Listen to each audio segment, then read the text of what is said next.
आज हम एक बहुत ही सनसनीखेज मामले पर बात कर रहे हैं।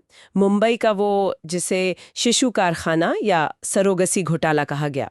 हमारे पास कई रिपोर्ट्स हैं, न्यूज़ आर्टिकल्स हैं और हम कोशिश करेंगे कि इसके पीछे की कहानी समझें। मतलब मकसद ये है कि ये सब हुआ कैसे, कौन लोग थे इसमें शामिल और इसका असर क्या हुआ। एक बहुत ही शॉकिंग फैक्ट से शुरू करते हैं। राखी बबरे नाम की एक महिला, उस पे 2 साल में करीब 18 बच्चे बेचने का आरोप लगा। हाँ, और ये सिर्फ मतलब एक क्राइम स्टोरी नहीं है। ये मामला असल में भारत का जो ये फर्टिलिटी इंडस्ट्री है, जो बढ़ रहा है, हमारे कानूनों में जो कमियां हैं और वो सामाजिक दबाव, उस सबको दिखाता है, जिसने मतलब कितनी कमजोर महिलाओं और बच्चों को मुश्किल में डाल दिया। तो ये शुरू कैसे हुआ? अगर टाइमलाइन देखें तो 2002 में भारत में कमर्शियल सरोगसी मतलब पैसे लेकर कोख किराए पर देना, वो लीगल हुआ था। हाँ, और भारत देखते ही देखते एक ग्लोबल हब बन गया इसके लिए। लेकिन फिर दुरुपयोग की खबरें आने लगीं, तो 2015 आते-आते विदेशियों के लिए इस पर रोक लगा दी गई। बिल्कुल। पर अहम बात यह है कि रोक लगने के बावजूद ये इंडस्ट्री छुपकर मतलब अंडरग्राउंड तरीके से फलती फूलती रही, रुकी नहीं।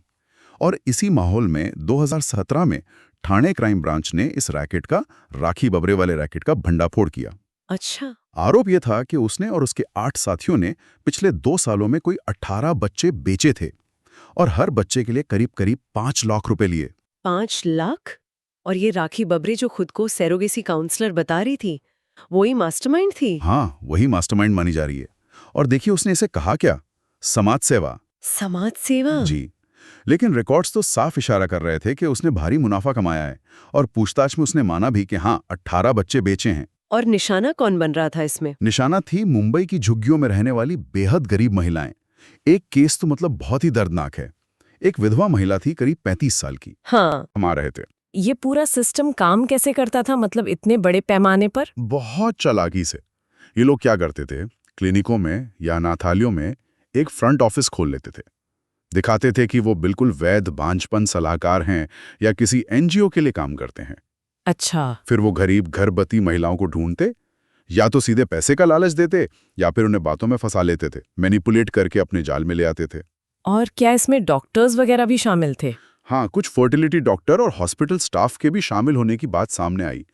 वो लोग जाली दस्तावेज बनाते थे ताकि बच्चे के बर्थ सर्टिफिकेट पर सीधे खरीदने वाले माँ बाप का नाम आ जाए। मतलब पूरी सेटिंग थी। बिल्कुल। असल में 2012 में एनडीटीवी ने एक स्टिंग ऑपरेशन भी किया था।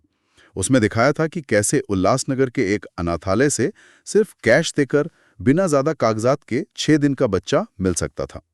ये दिखाता है कि सिस्टम में कितनी दिक्कतें थीं। और सारे सौदे कैश में होते थे। हाँ, सब कैश में। कीमतें भी थीं। जैसे एक और मामला था 2021 का। उसमें लड़के के लिए 1.5 लाख, लड़की के लिए 70,000 तक। पर बबरे तो कस्टमर से सीधे 5 लाख लेती थी। और वादा करती थी कि 1 हफ्ते में बच्चा दे देगी, पूरी लीगल एडॉप्शन प्रोसेस को साइडलाइन करके। बिल्कुल। उन्होंने कानून की जो उलझनें थीं, सरोगेसी नियमों में जो कन्फ्यूजन था, उसका पूरा पूरा फायदा उठाया। बबरे ने पुलिस को कहा भी था, जो उसकी सोच दिखाता है। क्या कहा था? उसने कहा, शादीशुदा जोड़ों के लिए माँ बाप बनने से बड़ी कोई इच्छा नहीं होती। इसी इच्छा ने हमारी मदद की। मतलब लोगों की मजबूरी का फायदा उठाया। बहुत भयानक। और उन बच्चों का क्या हुआ आखिर, जिनके ये सौदे हो रहे थे? देखिए, कई बच्चे तो उन कपल्स को बेच दिए गए जो लंबी कानूनी प्रक्रिया से बचना चाहते थे।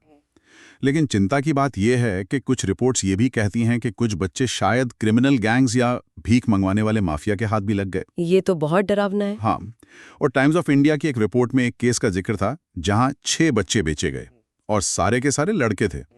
और उन्हें ऐसे परिवारों को बेचा गया जिनके पास पहले से सिर्फ बेटियां थी। मतलब बेटों की चाहत वाला एंगल भी साफ दिखता है इसमें। बिल्कुल, वो सामाजिक पहलू भी है। और जब ये रैकेट पकड़ा गया तो जो बच्चे रेस्क्यू हुए उन्हें CWC मतलब बाल कल्याण समिति और सरकारी अनाथालयों में भेज दिया गया। लेकिन उनकी लीगल स्थिति तो फिर अनिश्चित हो गई होगी। हाँ, बिल्कुल। उनका भविष्य, उनकी कानूनी पहचान, सब एक सवाल बन गया। इस स्कैंडल के बाद कुछ बदलाव हुए, कानूनी तौर पर या सामाजिक तौर पर? हलचल तो हुई।